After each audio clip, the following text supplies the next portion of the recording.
जय Hind defence lovers. आज की टॉप हेडलाइंस कुछ इस प्रकार है। चीन से सटे एलएसी के पास उत्तराखंड में आयोजित होने वाला है एक खास तरह का soul of steel program challenge. Bharat और जापान की एरियल एक्सरसाइज बेहद ही महत्वपूर्ण।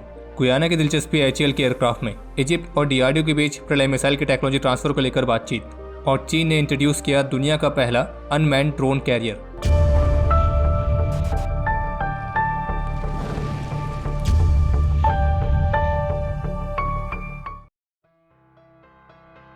आज 7th armed forces veterans day के अवसर पर न्यू दिल्ली में स्थित मानेकशॉ सेंटर में एक खास इवेंट आयोजित किया गया था। और इस इवेंट में इंडियन आर्म फोर्सेस की तीनों सर्विसेज यानी कि आर्मी, नेवी और एयरफोर्स, इन तीनों के चीफ मौजूद थे। और इस इवेंट को संबोधित करते हुए आर्मी चीफ का कहना था कि इंडियन आर्म फोर्सेस की गिनती दुनिया की हाईली प्रोफेशनल और बेस्ट मिलिट्री में होती है, और जो कि हमारे वेटरन्स के अदम्य साहस और उनके सर्वोच्च बलिदान का परिणाम है। और इसी से प्रेरित होकर इंडियन आर्म फोर्सेस की तीनों सर्विसेज किसी भी चुनौती का सामना करने के लिए हमेशा तैयार है। और जबकि आज इसी खास वेटरन्स डे के अवसर पर भारतीय रक्षा मंत्री श्री राजनाथ सिंह देहरादून पहुंचे और जहां उन्होंने शौर्य स्थल युद्ध स्मारक से भारतीय सेना को संबोधित किया, तो इसी दौरान आज देहरादून से भारतीय रक्षा मंत्री ने सोल ऑफ स्टील नाम की एक एडवेंचर स्पोर्ट प्रोग्राम को लॉन्च किया है। और जो ये सोल ऑफ स्टील नाम का स्पोर्ट्स प्रोग्राम है, तो इसे इंडियन आर्मी की Ibex brigade team clock global के साथ मिलकर ऑर्गेनाइज कर रही है। और बाकी जहां तक हमें उम्मीद है कि टीम क्लॉक के बारे में तो आप सभी को पता ही होगा, जिसके फाउंडर हैं ex special forces operative major Vivek Jacob sir. बाकी जो ये सोल ऑफ स्टील चैलेंज है, तो इसे चीन से सटी एलएसी के करीब उत्तराखंड में आयोजित किया जा रहा है। और ये अपनी तरह का दुनिया का पहला alpine skills and endurance challenge है। और इस चैलेंज के दौरान दुनिया भर से चुने गए पार्टिसिपेंट्स एक टीम की तरह ट्रेन होंगे, कॉम्पीट करेंगे। इस दौरान उन्हें अपने माइंडसेट, अपनी स्किल्स को शोकेस करने का मौका मिलेगा। और इस दौरान वे military style high altitude operations और एल्पाइन एडवेंचर स्पोर्ट्स फील्ड से कमाल का एक्सपीरियंस भी हासिल करेंगे। और ये एक तरीके से alpine skills, survival training, expedition planning, psychological endurance, physical toughness, तो इन सारी चीज़ों का एक मिक्सचर है। बाकी इस सोल ऑफ स्टील प्रोग्राम की सारी डिटेल्स cloud.global वेबसाइट में आपको मिल जाएगी। और इसी वेबसाइट के माध्यम से जो भी इसमें पार्टिसिपेट करना चाहता है वो पार्टिसिपेट कर सकता है। और इसमें पार्टिसिपेट करने के लिए जो एलिजिबिलिटी क्राइटेरिया है, सबसे पहला तो यही है कि जो आपकी एज लिमिट है, तो वो डे ऑफ रिपोर्टिंग तक मिनिमम 18 ईयर्स होनी चाहिए। उससे कम होगी तो आप इसमें पार्टिसिपेट नहीं कर पाएंगे। बाकी इस दौरान जिस लेवल के चैलेंजेस मिलेंगे, तो ऑब्वियसली उसके लिए आपका पूरी तरह से फिजिकली और मेडिकली फिट होना कंपलसरी है। और पार्टिसिपेंट्स का एटीट्यूड, एप्टीट्यूड, स्किल्स और फिजिकल परफॉर्मेंस, तो यही वो की फैक्टर्स हैं जो कि फाइनल कैंडिडेट्स की सिलेक्शन में देखे जाएंगे। बाकी और अधिक जानकारी के लिए cloud.global वेबसाइट को जरूर विजिट करें। और बाकी इनका डायरेक्ट लिंक हमने वीडियो के डिस्क्रिप्शन में भी दे दिया है। और बाकी अगर आपको मेजर विवेक जेकब सर के बारे में जानना है, तो उसके लिए आप हमारे स्क्वाड कास्ट वाली सीरीज देख सकते हैं। तो जैसे कि जापान में भारत और जापान की एयरफोर्सेस के बीच पहली बायलैटरल एयर एक्सरसाइज की शुरुआत हो चुकी है। और इस एक्सरसाइज को लेकर जापान के एक्सपर्ट्स का मानना है कि ये जो एयर एक्सरसाइज है, तो ये रणनीतिक रूप से काफ़ी ज़्यादा महत्वपूर्ण है। क्योंकि इस तरह के मिलिट्री कॉपरेशन से अगर मान लीजिए कभी चीन ताइवान या जापान के खिलाफ कोई सैन्य कार्रवाई करता है, वो इन क्षेत्रों पर ध्यान केंद्रित करेगी। लेकिन अगर जापान और भारत एक साथ काम करते हैं, तो ऐसे में चाइनीज आर्मी को भारत के खिलाफ भी अपने कई फाइटर्स को तैनात करने के लिए मजबूर होना पड़ेगा।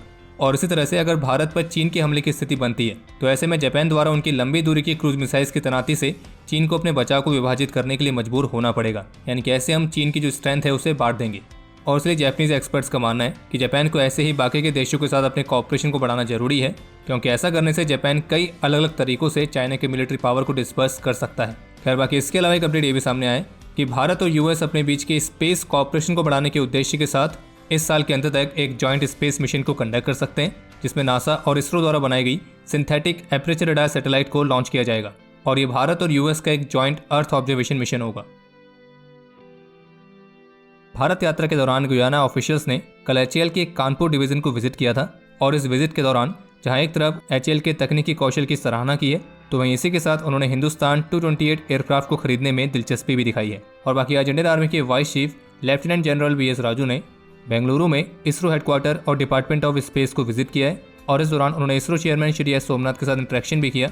और जबकि इस बेंगलुरु विजिट के दौरान कल 13 जनवरी को इंडियन आर्मी के वाइस चीफ ने एचएएल के हेलीकॉप्टर और एलसीए डिवीजन को भी विजिट किया था। और अपनी इस विजिट के दौरान उन्होंने एचएएल के लाइट कॉम्बैट हेलीकॉप्टर से उड़ान भी भरी। इसके अलावा एक अपडेट ये भी सामने आया है कि चाइना जिबूती में अपने बैलिस्टिक मिसाइल लॉन्च बेस भी बना रहा है। और ये जो रिपोर्ट है, ये HCH-24 की तरफ से जारी की गई है, और जिसमें जिबूती के ही ऑफिशियल के हवाले से ये बताया गया है कि जिबूती के एक स्मॉल पोर्ट टाउन जिसका नाम है ओबॉक, तो यहाँ पे चाइना जिन निर्माण परियोजनाओं में शामिल है, तो उसमें से एक परियोजना के तहत चाइना के पीपल्स लिबरेशन आर्मी के लिए मीडियम और लॉन्ग रेंज की बैलिस्टिक मिसाइल्स को लॉन्च करने वाले बेसिस भी बनाए जा रहे हैं। और जबकि यूएस भी पहले अपनी रिपोर्ट्स में जिबूती में चीन के मिलिट्री बेस का जिक्र कर चुका है। और जिबूती में चीन की मिलिट्री की जितनी मजबूत पकड़ होगी, तो भारत के लिए उतना ही बड़ा खतरा होगा।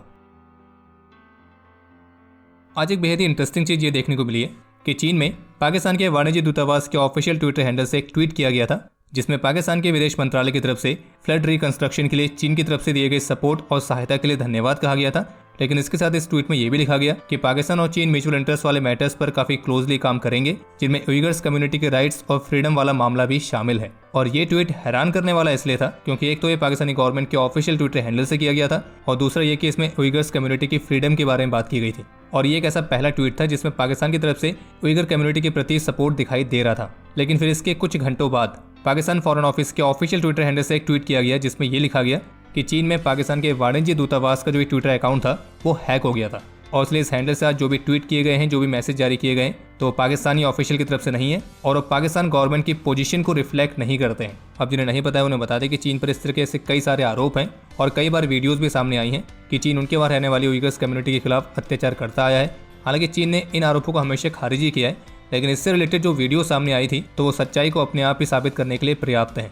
लेकिन इन सब में सबसे इंटरेस्टिंग बात यह है कि पाकिस्तान जो दुनिया भर में ह्यूमन राइट्स की बात करता फिरता है, खास करके कश्मीर को लेकर, लेकिन पाकिस्तान की तरफ से आज तक कभी भी चीन द्वारा जो उइगर्स कम्युनिटी के खिलाफ अत्याचार हो रहा है, जो उनके ह्यूमन राइट्स का उल्लंघन हो रहा है, तो उसमें कभी भी आवाज नहीं उठाई गई है। और बाकी ट्विटर हैंडल तो पाकिस्तान के हैक होते ही रहते हैं। आपको ध्यान होगा कि कुछ समय पहले सर्बिया में पाकिस्तानी एम्बेसी के एक ट्विटर हैंडल से भी एक ट्वीट किया गया था, जिसमें उन्होंने पाकिस्तानी गवर्नमेंट को इस बात को लेकर क्रिटिसाइज किया था कि एम्बेसी के स्टाफ को पाकिस्तान ने अभी तक सैलरी तक नहीं दी है। और फिर ये ट्वीट होने के बाद थोड़ी देर बाद पाकिस्तानी गवर्नमेंट की तरफ से एक नया ट्वीट आया, जिसमें उन्होंने सेम बात करी कि वो जो ट्विटर हैंडल था वो हैक हो गया था और जो भी ट्वीट किया गया तो वो पाकिस्तानी गवर्नमेंट की तरफ से नहीं था। टेक्निकल रिपोर्ट की तरफ से जारी जानकारी के मुताबिक इजिप्ट की मिनिस्ट्री ऑफ मिलिट्री प्रोडक्शन और भारत की डीआरडीओ के बीच भारत के प्रलय टैक्टिकल बैलिस्टिक मिसाइल के लोकल प्रोडक्शन और टेक्नोलॉजी ट्रांसफर को लेकर भी डिस्कशन चल रहा है। इसके अलावा एक अपडेट ये सामने आया कि बाइडेन एडमिनिस्ट्रेशन ने कांग्रेस को बताया है कि वे टर्की के लिए F-16 फाइटर जेट्स की सेल की तैयारी कर रहे हैं, जिसकी कीमत होगी लगभग $20 बिलियन।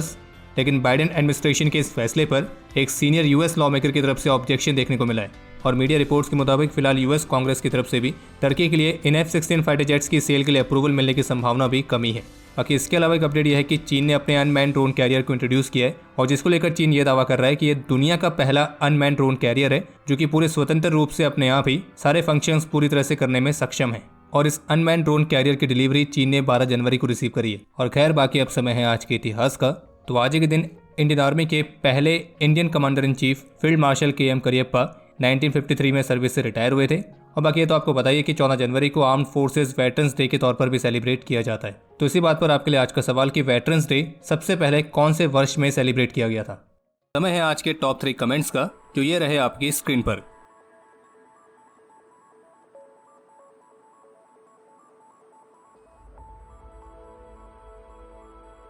आज के इस एपिसोड के लिए इतना ही। उम्मीद है आपको एपिसोड पसंद आया होगा। अगर पसंद आए तो वीडियो को लाइक कीजिए, शेयर कीजिए और बाकी हमारे मर्चेंडाइज के नए डिजाइन्स को चेकआउट करना ना भूलें, जिसका लिंक आपको वीडियो के डिस्क्रिप्शन में मिल जाएगा। और बाकी अगर आपने चैनल को सब्सक्राइब नहीं किया है तो चैनल को भी सब्सक्राइब जरूर करें।